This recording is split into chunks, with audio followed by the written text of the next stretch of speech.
Sinilalele Music Gavins FM Channel 33 Nobomphele umkenenezo umphefumulo kodwa ninjani kumgqibelo mhla ka-17 kaJanuwari awunyaka omusha unyaka wesikhathi esisha isikhathi sokuthi umuntu azibone yena ekuNkulunkulu isikhathi sokuthi umuntu aqale abuse ekulungeni siyabonga ekuseni ukuthi uNkulunkulu sesigcinile futhi wasivusa ukubona okuhle asiphephere kona sithi hosana to the lamb ekuseni uNkulunkulu muhle bazalwane uNkulunkulu muhle zidalwa kaNkulunkulu sidalwe nguye we are God's creation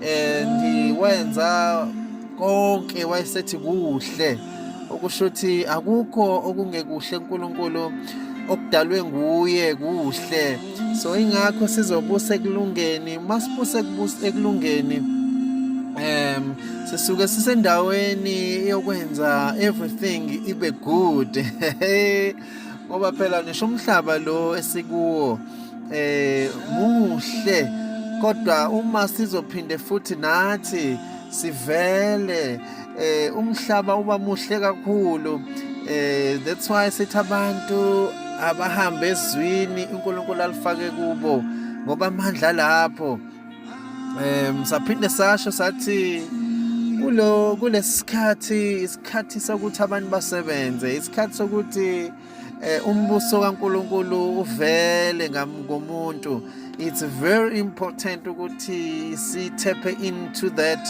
dimension ye manifestation because akukho kunye ungenzeka uma sizogcina sikhuluma kodwa sibe ngabantu abangenzi so we are kwisizini ephoqayo ukuthi fanele si-establish ama-structures because the world is changing and it's gonna requires people with a strong standing, a strong mind, Yes, Nilalele Music Gavins FM Channel 33 Nobomphele Nkosiyami umkenenezo umphefumulo kodwa ninjani le ku-America Asia niyaphila kodwa Europe niyaphila kodwa bese ngibingelela i-Afrika yonke ngithi niyaphila kodwa siyabonga ukuthi niyetune in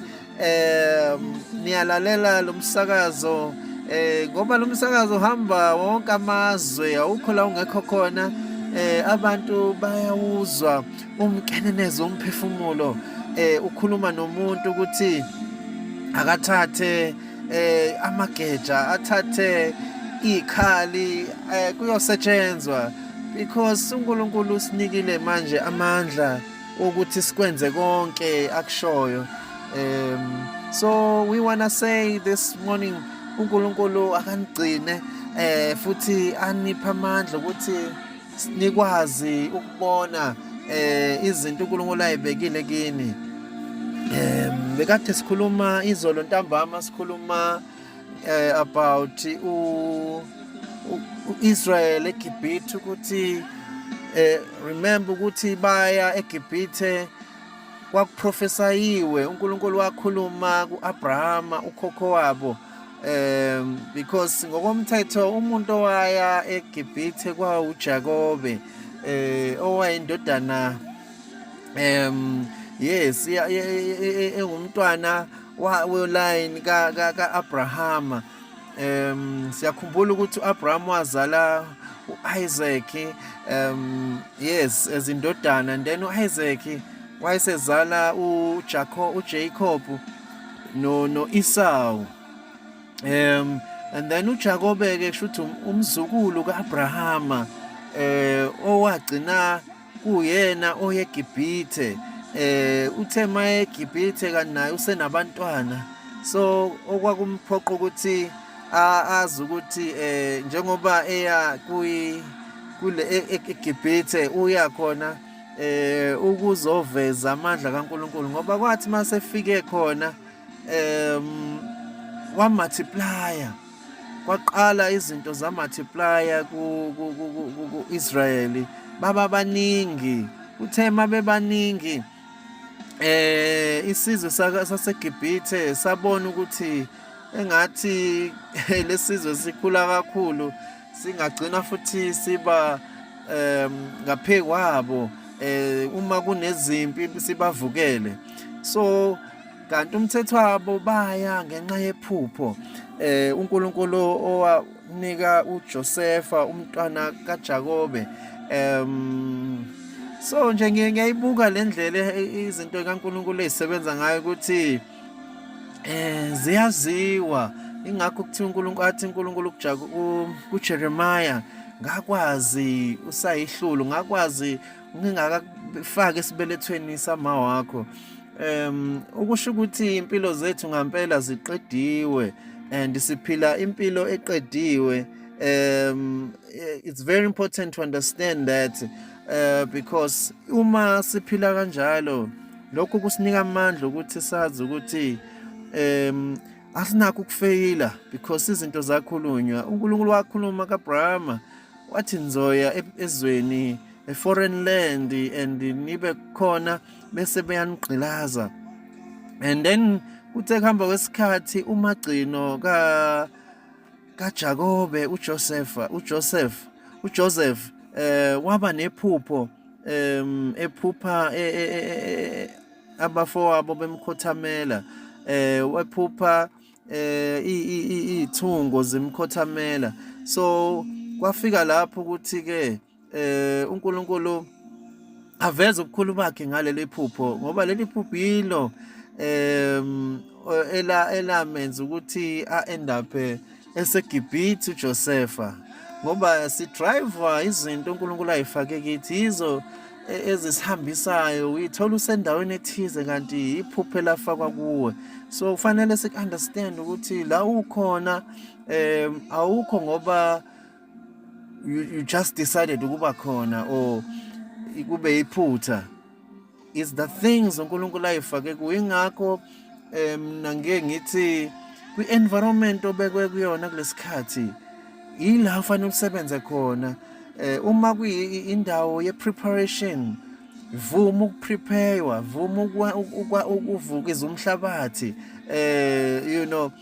Uma kuyindawo yokuthi wakhe yakha, you understand, because it's the dream that was put in you ekulidele ukuthi ube la ukhona. It's not a mistake. You have to understand it's not a mistake. You are there because God is directing you. Yes, nilalela umsakazo omusha hlala omusha njalo, Music Governs FM, Channel 33, noBombele, umkenenezo womphefumulo. Sithi, we worship you, Adonai.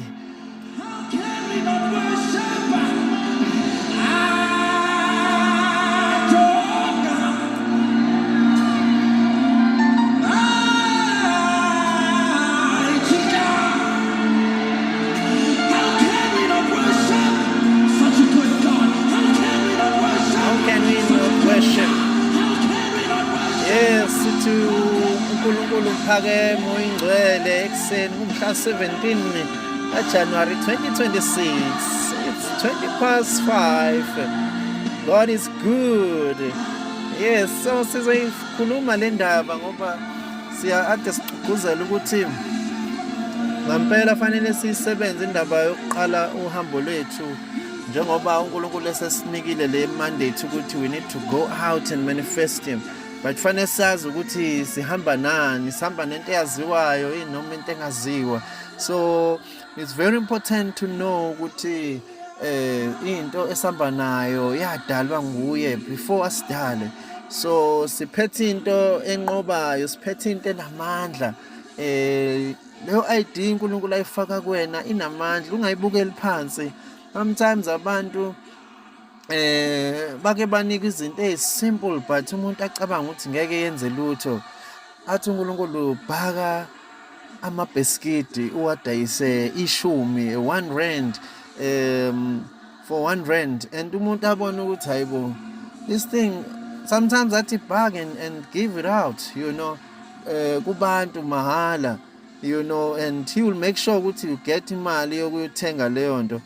And those beginning phases, people maybe they misinterpret those beginnings, and then give up, kanti give up something that's gonna bring greatness, that's gonna bring glory to God. Kade ngikhuluma nomngani wami izolo ngithi mina ezinto kaNkulunkulu zinama activation points. uNkulunkulu unendawo fanele uactivate khona i-calling yakho, and lezi ndawo ejwayele ukuba indawo ezinhle noma futhi ehehayo, kuyindawo awkward, uncomfortable, kanti leyo ndawo fanele uyisebenze because that's where i-activation happens. Bengikhuluma ngimtshela about ukukhanya endlini, uthi ufaka ama-globe emnyango amahle endlini, ama-downlights, and then bese kuba neswitch nje lapho odongweni encane ekwazi ukukhanyisa yenza ubuhle obukhulu obumangalisayo endlini.